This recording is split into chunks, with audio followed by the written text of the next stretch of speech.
এটা কুকুরে লড়াইয়া হরিণটা আনছে পর ওই জালে বাজার পর পোলাপানে কাটিয়ে দিয়েছে পর দৌড়ে আমার বাড়ি ঢুকছে। ঢোকার পর পহির পারে আউলি দেওয়া আনলে ওইটার ভিতরে ঢুকিয়া যখন ওই হরিণ কাঁপতেছে, কাঁপার পরে আমি হরিণে বলতে আছি যে হরিণ তুই ভয় পাইস না, তোর ভয় পাওয়ার কোনো কারণ নাই, তুই বাঁচিয়ে থাকবি।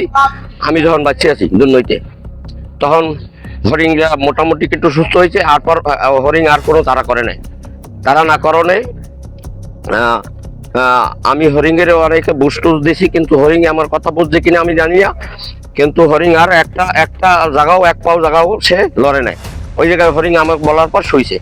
শোয়ার পর আমি স্থানীয় যারা বর্তমান বিএমপির ক্ষমতাশীল আছে তাকে আমি ফোন দিছি, সাংবাদিকদের ফোন দেওয়াইছি, ফরেস্টার অফিসে ফোন দেওয়াইছি, সকল জায়গায় ফোন দেওয়াইয়া হরিণ কি তারা ওই ফরেস্টাররা আসার পরে তাকে আত্মসমর্পিত করে দিয়েছি।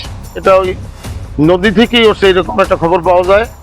ভোরবেলায় মোস্তফা ভরে যে আমার ফোন দিয়ে জানাইছে যে আমাদের বাড়িতে মামা কুকুরে লড়াই একটা হরিণ নিয়ে আসছে।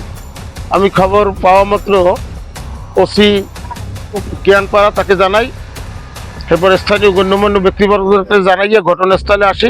হরিণটি এলাকার জনসাধারণ ও ফরেস্টের মাধ্যমে উদ্ধার করিয়া ফরেস্টের হাতে সোপর্দ করলাম। এটি সুন্দরবনে ছাড়ার জন্য বিশেষভাবে অনুরোধ করছে। সে অনেক লোক হয়েছে এটা দেখার জন্য। এলাকায় তো হরিণ আসলে দেখার মতন জিনিস না, যার জন্য অনেক লোকজন এখানে জড়ো হয়েছে দেখার জন্য। আমরা এটা পুকুরে স্থানীয় গাব্বারিয়া এলাকায় পাথরঘাটা উপজেলার চরদোয়ানি ইউনিয়নের গাব্বারিয়া এলাকায় হরিণটি পেয়েছি। এখন হরিণটি জীবিত উদ্ধার করা হয়েছে।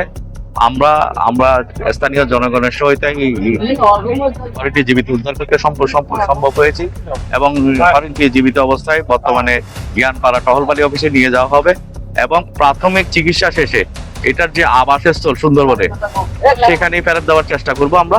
তবে আমরা প্রাইমারি চিকিৎসা দেখবো তার শারীরিক অবস্থা কি, তাকে সুষ্ঠুভাবে যাতে সে যে ভয়টা পাইছে ওই ভয়টা কাটানোর পরে তাকে সুন্দরবনে তার স্থানে প্রকৃতিতে তাকে অবমুক্ত করা হবে। ধন্যবাদ।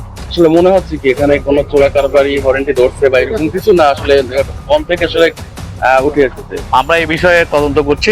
তদন্ত করে যদি কেউ ধরে নিয়ে আসে তার বিরুদ্ধে উপযুক্ত আইনানুগ ব্যবস্থা নেওয়া হবে।